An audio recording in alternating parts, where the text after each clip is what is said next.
750 वर्षांपूर्वी वाळवंटात कीर्तनाला सुरुवात झाली. कीर्तन तरी कुणाचं? कीर्तन होतं शांतीब्रह्म एकनाथ महाराजांचं. नाथबाबांच्या कीर्तन सेवेला प्रारंभ झालेला. कीर्तनाचे स्वर कानावर ऐकू येऊ लागले. घरामध्ये असणारा 22 वर्षांचा तरुण मुलगा आईला सांगतोय, आई कीर्तनाला जायचंय, घेऊन चलतेस? आई जरा वैतागली, रागावली, चिडली. तुला रोज रोज काय रे कीर्तन ऐकायची? माझा जीव आता थकत चाललाय, माझ्याच्यानं जमायचं नाही. लेकरू आईला म्हणतं, आई अगं चल ना गं. आई सांगते, बाळा तुला कीर्तनाला घेऊन जायचं म्हणजे सोपं नाही. तुला कोपऱ्यापासून दोन्ही हात नाही, तुला गुडघ्यापासून दोन्ही पाय नाही. तुला कीर्तनाला घेऊन जायचं म्हणजे खांद्यावर वाहून न्यावं लागतं, पाठीवरती वाहून न्यावं लागतं. माझा जीव आता थकत चाललाय, नाही रे जमायचं मला. लेकरू आईला सांगतं, आई आता रोज नाही ग, आज फक्त शेवटचं चल. आईला वाईट वाटलं. शेवटचं वगैरे काय म्हणतो रे? लेकरू कसंही असू दे, आईला ते प्रिय असतं.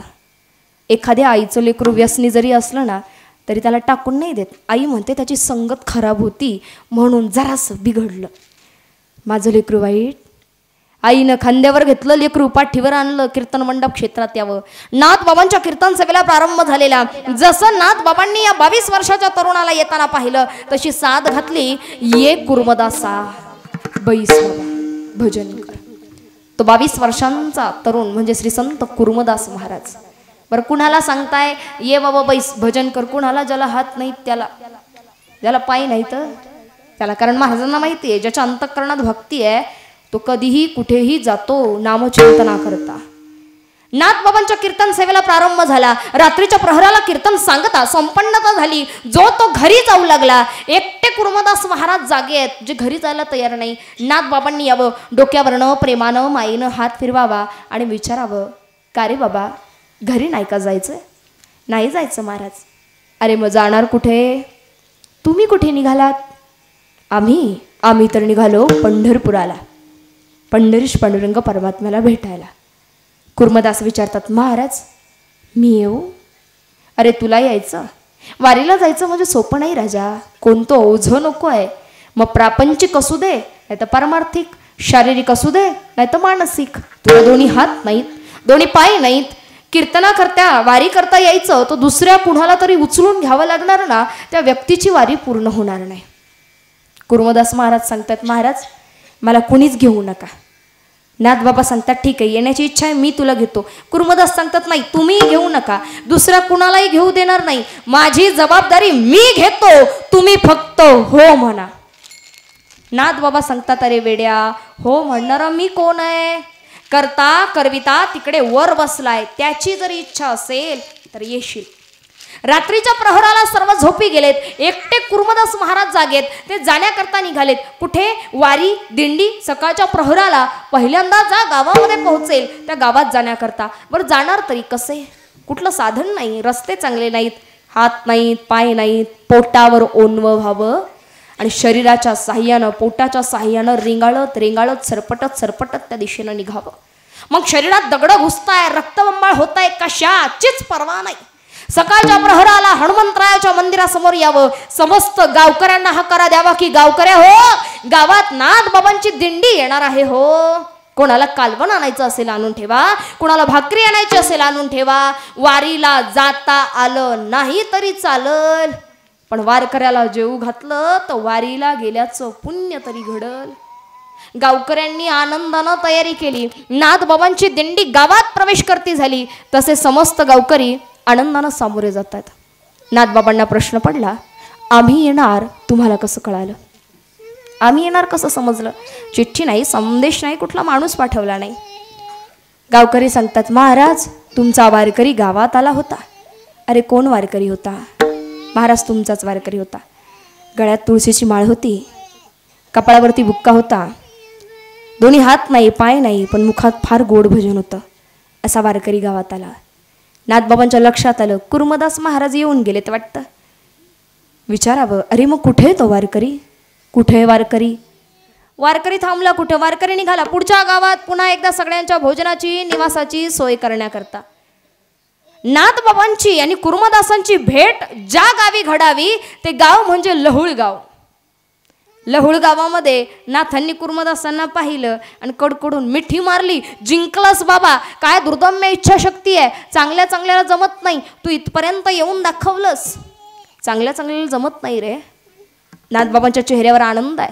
कुर्मदासांच्या डोळ्यात पाणी आलं. महाराज इथपर्यंत आलो खरा, इथून पुढे नाही हो जमायचं. अरे का नाही जमायचं?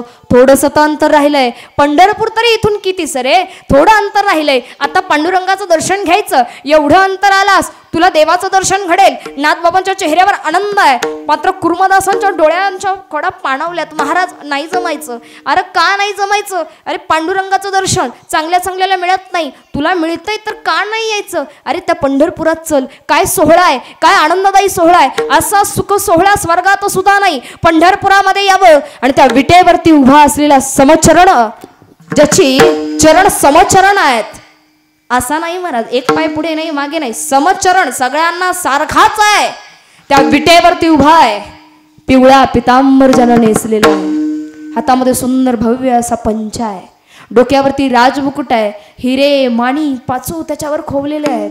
गळ्यामध्ये कंठीहार आहे. तुळशींच्या माळा लोंबतायत. कानामध्ये मकराकार कुंडल आहेत. अरे त्या पिवळ्या पितांबराधारी पांडुरंग परमात्मा, सावळं सुंदर रूप ज्यानं बघितलं त्याला दुसऱ्या कशाचा नादच लागत नाही. रूप सावळा सुकुमार, रूप सावळा सुकुमार, रूप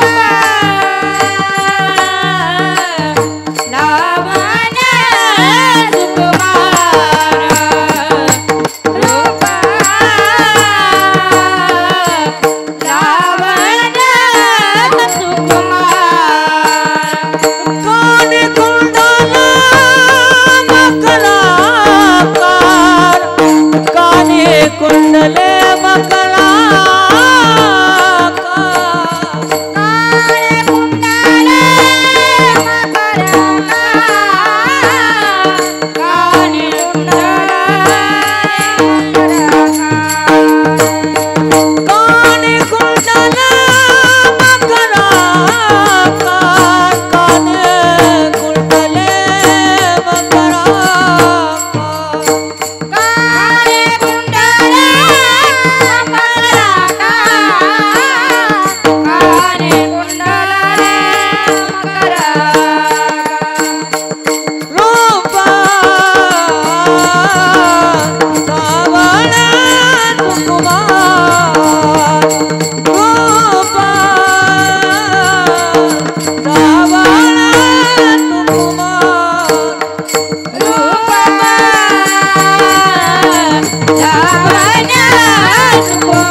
सावळे सुकुमार, पिवळा पितांबरधारी, विटेवर उभा आहे, कटेवर हात आहे आणि सुंदर असा पंढरीश पांडुरंग परमात्मा. चरणावरती मस्तक ज्यानं ठेवलं ना, त्याला बाकी कशाची गोडी वाटलीच नाही. ज्यानं पांडुरंगाला मुखदर्शन घेताना डोळे भरून बघितलं, त्याला बाकी कशात आनंद वाटलाच नाही. ज्यानं मंदिरामध्ये जावं महाराज, पांडुरंगाचं दर्शन घ्यावं, अंतःकरण भरून जर आलं तर समजावं आपला परमार्थ खरा आहे. भगवंताला पाहिल्यानंतर ज्याचे डोळे भरून येतात, समजावं परमार्थ खरा आहे. पांडुरंगाला बघावं, मन भरून यावं. अरे इतका गोड आहे रे तो पांडुरंग, ज्यानं विटेवर उभं असावं, कटेवर हात आहे, येणाऱ्या भक्तांची वाट पाहतोय. कुर्मदास बघतच राहिलेत. महाराज अहो काय वर्णन केलं पांडुरंगाचं, दर्शन इथंच घडलं, आता नाही यायचं. अरे बाबा का नाही यायचं, थोडं अंतर राहिलं, मी तुला घेतो, चल. नाही जमणार. का नाही जमणार? महाराज इथपर्यंत आलो, तुम्हा सगळ्यांच्या भोजनाची सोय करत, माझ्या पोटात अन्नाचा कण सुद्धा नाही, जीव जातो की काय अशी अवस्था झाली, नाही चालता येणार. नाथबाबांच्या डोळ्यात पाणी आलं. अरे वेड्या, तू का नाही जेवला? सगळ्यांच्या भोजनाची सोय केली, निवासाची सोय केली, तू का नाही जेवलास? कुर्मदासांनी उत्तर द्यावं, महाराज यदा कदाचित मी काही खाल्लं असतं, काही प्यायलो असतो, मला दोन्ही हात नाहीत, दोन्ही पाय नाहीत, माझ्या मलमूत्र विसर्जनाचा त्रास दुसऱ्या कुणाला तरी घ्यावा लागला असता आणि माझं ओझं कुणावर होऊ नये म्हणून काही खाल्लंच नाही. नाथबाबांच्या डोळ्यात आसमानच्या धारा वाहत आहेत. अरे वेड्या, तू का नाही रे काही खाल्लंस? ताड ताड ताड चालत जावं, पंढरपुरात प्रवेश करावा. कुर्मदास महाराज यायला तयार नाही. सांगितलं जा आणि सांगा पांडुरंगाला होता कुणीतरी भक्त. नाथबाबा निघालेत. ताड ताड चालत यावं, पंढरीश पांडुरंग परमात्म्याच्या दारात यावं आणि विटेवरच्या पांडुरंगाला साथ घालावी. पांडुरंगा आधी विटेवरून खाली ये. लहुळ गावी तुझा भक्त वाट पाहतोय देवा, आधी त्याला दर्शन दे, मग आम्हा वारकऱ्यांना. अधिकार काय सांगायचा नाथबाबांचा? विटेवरच्या पांडुरंगानं स्वतः खाली उतरावं, रखमाई मातेला सांगावं, वारकऱ्यांवर लक्ष ठेवा. जाऊन आलो. वायू वेगानं, वाऱ्याच्या वेगानं पंढरीश पांडुरंग परमात्म्यानं यावं. निचेष्टित पडलेल्या कुर्मदासांपाशी यावं.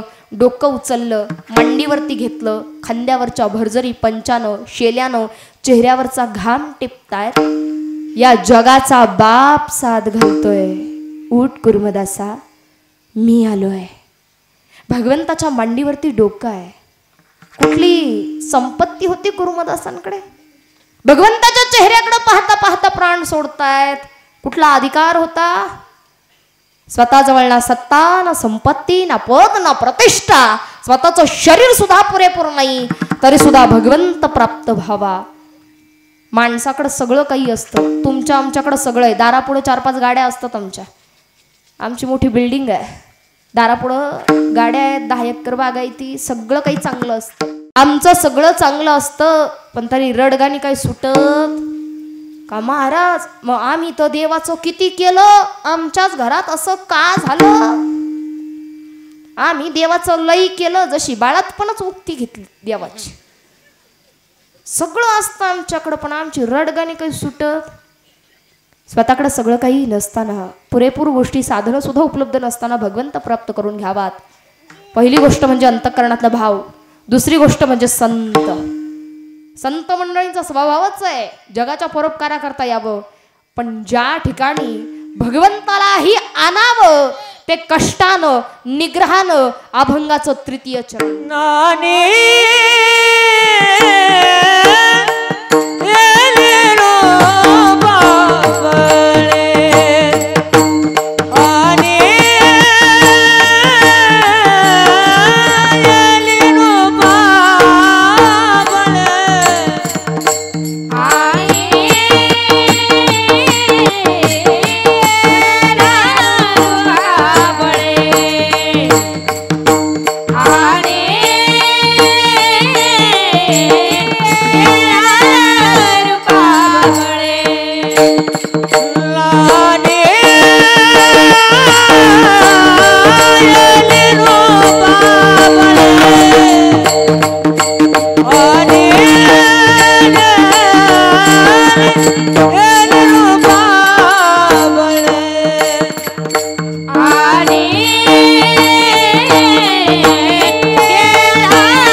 करुणी खळे हरिदासी. संतांनी भगवंताला निग्रहाण आणलंय. खळ या शब्दाचा अर्थ अनेक प्रकाराने घेतला जातो. खळ दुष्ट मनुष्य नाही का, खल म्हणतो ना, दुष्ट मनुष्य, दुष्ट प्रवृत्तीचा मनुष्य. खळ धान्य साठवण्याची जागा, खळ एक चिकटवण्याचा पदार्थ. आणि आपल्याला घ्यायचा तो अर्थ खळ म्हणजे कष्ट, निग्रह. संत कष्टानं भगवंताला तुमच्या आमच्यापर्यंत आणतायत. ही देवी जर आली आमच्यापर्यंत तर ती फार कष्टानं आली आहे. कारण जेव्हा जेव्हा गरज असते तेव्हा तेव्हा भगवंताला आणावं लागतं. रूपाला देवाला आणायचं म्हणजे सोपं नाही, सगुण साकार रूपात आणायचं म्हणजे सोपं नाही. वत्सरूपी पृथ्वी ब्रह्म्यापाशी नेत्री वाहेत सांगत असे की देवा आता अवताराला या. सगळेजण मिळून देवाची आराधना करतात तेव्हा भगवंताला येता येतं. त्याच्यातही प्रकार आहे. आला तरी देव कसा येईल माहीत नाही.